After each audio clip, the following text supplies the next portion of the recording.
तुळजाभवानी देवीला पुण्याच्या एका भक्ताकडून चॉकलेटचा हार घालण्यात आला। यावरून आता वाद उद्भवण्याची शक्यता आहे। भक्तानं दिलेला चॉकलेटचा हार पुजाऱ्यानं मंदिर संस्थांच्या परवानगीविना घातल्यानं पुजारी मंडळाच्या अध्यक्षांनी आक्षेप घेतला।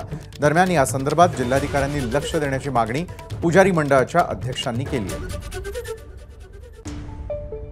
मी ह्या माध्यमातून असं म्हणतो की देवीच्या गावात कुठलीच गोष्टी न करता ते ऐतिहासिकच ठेवा आहे, तो त्याप्रमाणे असू द्यावा। तुम्हाला जे काही सजवायचं, जे काही घालायचं असेल ते देवीच्या 14 दरवाजाच्या बाहेर घालावं, ह्या माध्यमातून सांगतो। कारण अशा कुठेतरी चुकीची पद्धत पडत चाललेली आहे।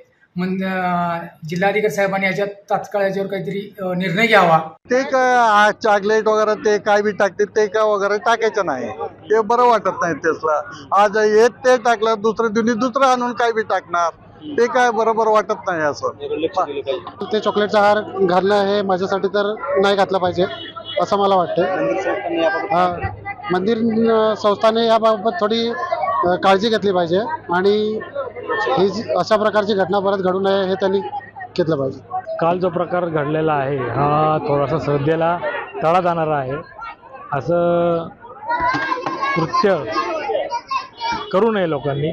देवीचा जो सन्मान आहे, वास्तविक देवीला कवड्याची माळ अर्पण करतात, ती संपूर्ण महाराष्ट्राची आदिशक्ती तुळजाभवानी, तिचा आदर राखला पाहिजे।